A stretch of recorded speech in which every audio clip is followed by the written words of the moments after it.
Continuamos con la explicación de los DES, los derechos económicos, sociales y culturales, en el último tema de la programación de derechos fundamentales y su protección jurisdiccional, tema 12. A continuación vamos a ir analizando derecho económico y social por derecho.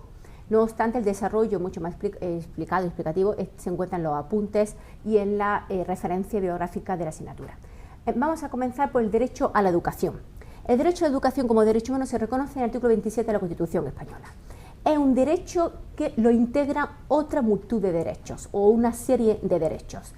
En primer lugar, su reconocimiento internacional ha estado desde los principios de los primeros textos internacionales y se ha reconocido tanto el derecho a la educación como la libertad de enseñanza. Aparece en la Declaración Universal de los Derechos Humanos en el artículo 26, en el artículo 13 del Pacto Internacional de Derechos Económicos, Sociales y Culturales, en el Convenio Europeo de Derechos Humanos, en la Carta de la Unión Europea, Derechos Fundamentales de la Unión Europea, etcétera, etcétera. Por lo tanto, es un derecho ampliamente consolidado en la esfera internacional. ¿Qué derecho lo integra? En primer lugar, el derecho a la educación básica gratuita, el derecho a la libertad de enseñanza. El derecho a la libertad de enseñanza incluye el derecho de los padres a que el Estado o a que sus hijos reciban una educación conforme a sus creencias o sus convicciones filosóficas o religiosas. Este derecho viene garantizado en el ámbito europeo en el artículo 2 del protocolo número 1 del Convenio Europeo de Derechos Humanos, que posteriormente lo veremos bajo el título de Derecho a la Instrucción. También incluye la gratuidad de todo sistema elemental de enseñanza y el derecho a la gratuidad del sistema de enseñanza también lo podemos encontrar en todos los textos internacionales de derechos humanos, tanto en el ámbito internacional como en el regional. La titularidad del derecho a la educación se predica de todos. Cuando digo de todos, es tal y como aparece en la Declaración Universal de los Derechos Humanos, es como aparece también en el protocolo 1 del Convenio Europeo, a nadie se le puede negar el derecho a la instrucción. Y cuando digo todos, va a ser muy interesante la sentencia del Tribunal Constitucional muy reciente, la 236/2007, en el que se incluye no solamente a todos, sino en todo el sistema educativo, es decir, no solamente de todos garantizar el sistema básico, sino también se extiende a todo el sistema educativo. En segundo lugar, el contenido del derecho a la educación incluye, por un lado, el contenido prestacional, que incluye o se predica o está dirigido a los poderes públicos, y el derecho a libertad del individuo a recibir la libertad de enseñanza.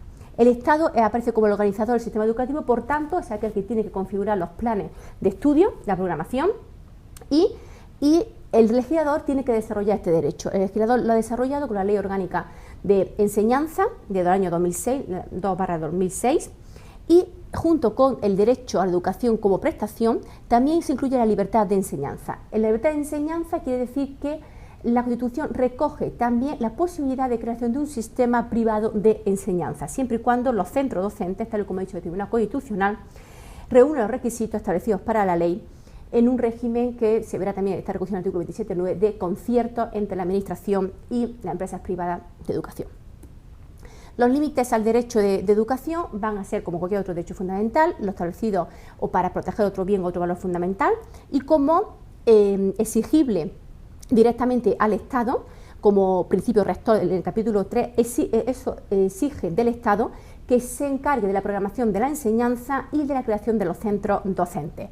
Por tanto, el Estado tiene también la competencia para dictar las políticas de admisión que crea conveniente en los centros públicos, y en los centros privados al menos están limitados con ciertos, digamos, límites al derecho de libertad de enseñanza. En este caso sería el derecho a la no discriminación y a los que no vayan tampoco en contra de ningún principio constitucional.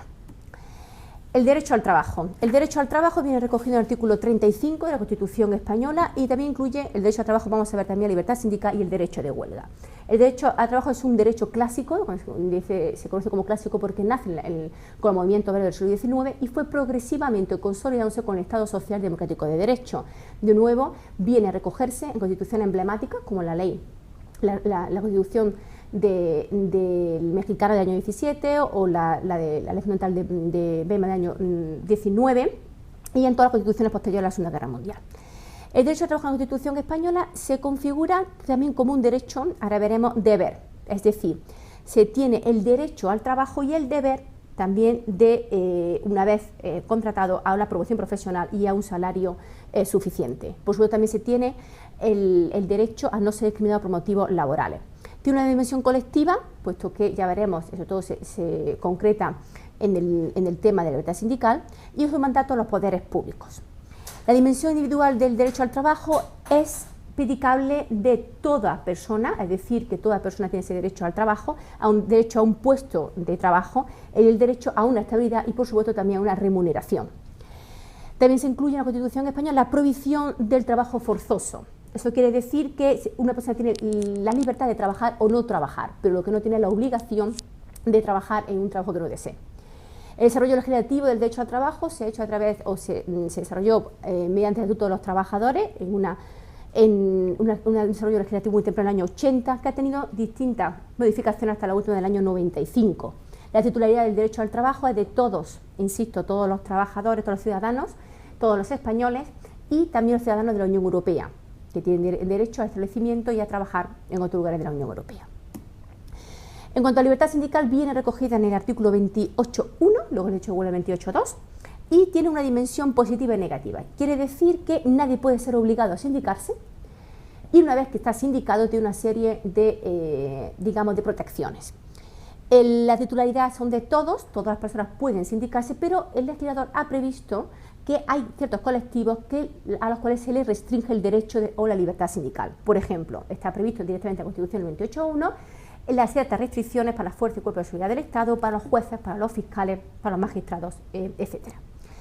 En cuanto al contenido esencial del derecho de la libertad sindical, pues incluye, tal y como se establece directamente en la Constitución, el derecho a la negociación colectiva, el derecho de huelga y a la ecuación de conflictos. El artículo 28 literalmente dice que la libertad sindical incluye el derecho a fundar o sindicarse o afiliarse y el derecho de los sindicatos a formar federaciones o confederaciones. Generalmente el Estado pacta o entra en colaboración o, digamos, directamente con los sindicatos más representativos. Pasamos al derecho de huelga recogido en el artículo 28.2 de la Constitución. Es un derecho de individual porque corresponde a los trabajadores, pero que necesita para su ejercicio y su desarrollo de una dimensión colectiva, esto es, de los sindicatos. El contenido de este derecho, ¿qué significa el derecho de huelga? Pues significa una cesación del trabajo y del contrato del trabajo de manera provisional, transitoria y sin remuneración por un periodo de tiempo determinado. Normalmente el derecho de huelga ha traído dos problemas fundamentales. Lo que se llaman los piquetes informativos, los servicios mínimos. Los piquetes informativos, hay que tener en cuenta que el derecho de huelga no se ha desarrollado por ninguna ley constitucional. Incluso todavía existe una ley preconstitucional que regula el derecho de huelga. Insisto, los grandes problemas se han venido observando los piquetes informativos, puesto que normalmente no son piquetes informativos. Su labor exclusivamente sería de informar, no de evitar a que el trabajador que no hace el derecho de huelga acceda a su puesto de trabajo, y los servicios mínimos, también llamados servicios esenciales, que el Tribunal Constitucional ha venido estableciendo que son aquellos que deben cubrir las necesidades básicas del servicio y teniendo en cuenta interpretando los bienes constitucionales. El derecho a la propiedad y la libertad de empresa. El derecho a la propiedad se reconoce en el artículo 33 de la Constitución, viene ligado invariablemente con el desarrollo también del derecho al trabajo, es previo al derecho a propiedad, al derecho del trabajo desde el punto de vista histórico e internacional, bueno, digamos histórico, y a lo largo del siglo XIX, cuando se va consolidando el derecho del trabajo, también aparece el derecho de propiedad como, no solamente como derecho privado, sino también público como función social. En su contenido, el derecho de propiedad hace referencia a las posibilidades de acceso, uso y disfrute de la propiedad, la libre disposición de la propiedad, implicando la posibilidad jurídica de enajenar o no enajenar. E insisto, en el contenido esencial del derecho de propiedad también se incluye la función social, que sería parte integrante de este contenido esencial. Los límites del derecho de propiedad serían la garantía llamada expropiatoria, regulada también en el artículo 33.3, y que tiene regulada también por ley la expropiación forzosa, siempre que haya una utilidad pública o interés social. La libertad de empresa se reconoce en el artículo 38 de la Constitución y esta que tiene dos facetas fundamentales, tanto la dimensión subjetiva de desarrollo del empresario o para formar o la libertad para crear o no crear una empresa, y la estatal. El estatal significa que el Estado tiene el deber de garantizar un sistema general de funcionamiento de la economía basada en la economía de mercado. Es un mandato a poderes públicos que asegura su garantía y protección, y los titulares son todos los españoles y ciudadanos comunitarios. El límite de la libertad de empresa siempre va a estar en la exigencia de los distintos derechos fundamentales que pueden colisionar y en la proporcionalidad y ponderación que se haga de estos derechos y de estos bienes. El siguiente derecho va a ser el derecho a protección de la salud, reconocido en el artículo 43 de la Constitución. Hay muchísimas referencias constitucionales al derecho de la salud, también en el derecho internacional. Los titulares son los españoles y los extranjeros, y el contenido principal del derecho a la salud incluye la salud pública, también llamada salud preventiva, el derecho individual, que es los derechos de todas las personas a garantizar o a acceder a un sistema de salud, el derecho a la salud, que viene desarrollado por la Ley Orgánica 14/1986 de la creación del Sistema General de Salud, y tiene una dimensión penal y civil, dimensión penal que aparece en el Código Civil todo aquello delitos contra la salud, y en términos civiles en todo aquello lo relativo a la responsabilidad civil de daños. En cuanto a su dimensión prestacional, como incluye, y como es un derecho económico-social, incluye una faceta obligatoria para el Estado de proveer un sistema nacional de salud, el llamado Sistema Nacional de Salud SNS, que luego está posteriormente desarrollado en todas las comunidades autónomas. Es decir, tanto que las comunidades autónomas proveen el derecho, garantiza el derecho a la salud a todos sus ciudadanos, a toda la población, se garantiza o se organiza de manera adecuada dependiendo cada comunidad autónoma, y el objetivo es obtener un sistema de salud, nacional de salud de calidad y con recursos públicos. El derecho a la cultura. El derecho a la cultura viene reconocido en el 44 de la Constitución y implica o contiene distintas facetas o distintos contenidos, digamos, tiene distintas facetas el derecho a la cultura. En primer lugar, significa el derecho a acceder a los medios culturales y el derecho literalmente conocido como general a la cultura. La obligación que se desarrolla es de los poderes públicos de promover y tutelar el acceso a la cultura y promover la ciencia y la investigación. Es un derecho de prestación, esto implica que los poderes públicos deben de poner al alcance de todos ese acceso a la cultura, y tiene una naturaleza doble que se llama como libertad y como derecho de prestación.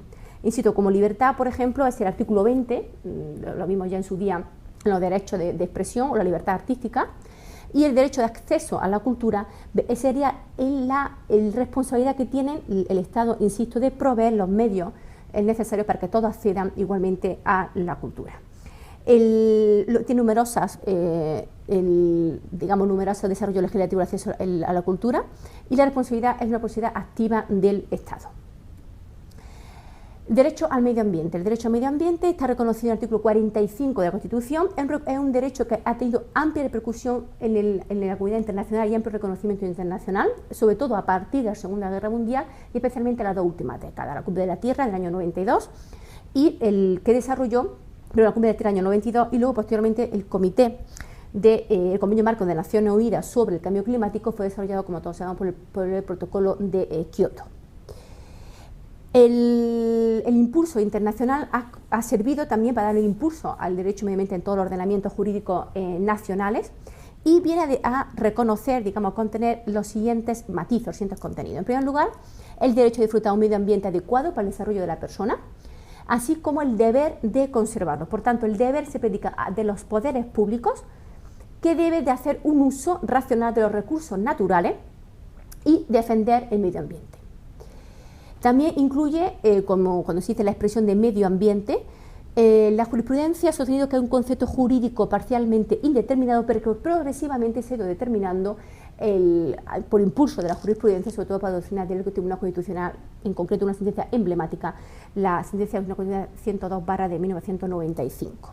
El derecho al medio ambiente, insisto, es como aparece como un principio rector por el sitio donde está situado, por el capítulo donde está situado en la Constitución española, pero también es un auténtico derecho subjetivo, y así se ha venido sosteniendo desde, insisto, la jurisprudencia. Los titulares serían todos los españoles, y ha sido desarrollado por la Ley 27/2006, que el derecho de acceso a la información y de acceso al medio, a toda la materia de medio ambiente. La tutela principal del medio ambiente corresponde, insisto, a los poderes públicos, y ha habido dos grandes facetas de protección. Por un lado, los dos ámbitos: la tutela y conservación de los espacios naturales y de especies protegidas, lo que es llamada la línea verde, y por otro lado, la protección ambiental y el control de la alimentación, del control de la contaminación, llamada la línea marrón. En el control de la contaminación estamos pues todo lo que es relativo a los recursos energéticos, la calidad de agua, la calidad del medio ambiente, el impacto medioambiental, etcétera. Por último, un breve apunte sobre el derecho a la vivienda digna y adecuada, reconocido en el artículo 47 de la Constitución. El derecho a la vivienda digna es un derecho social en sentido estricto porque es un mandato directamente dirigido a los poderes públicos. El contenido de una vivienda está asociado al contenido de una vida digna, es decir, es la existencia de un espacio donde satisfacer las necesidades mínimas vitales. Es un derecho a prestaciones, por tanto la responsabilidad se reparte o compete tanto al Estado, a los municipios como a las comunidades autónomas. Y entre ellas, por ejemplo, uno de los mayores ejemplos ha sido todas las políticas de promoción de la vivienda de protección oficial llamada vivienda de VPO. En general, la titularidad de este derecho es de todos los españoles y que tienen el derecho de igualdad de trato, a ser tratado igualmente en todo el sistema de ayudas. Por último, existe otra serie de preceptos constitucionales relativos o directamente vinculados al derecho también de la vivienda, dirigidos a colectivos especiales o con especiales necesidades, como puede ser el derecho a la vivienda de las personas de tercera edad. Muchas gracias.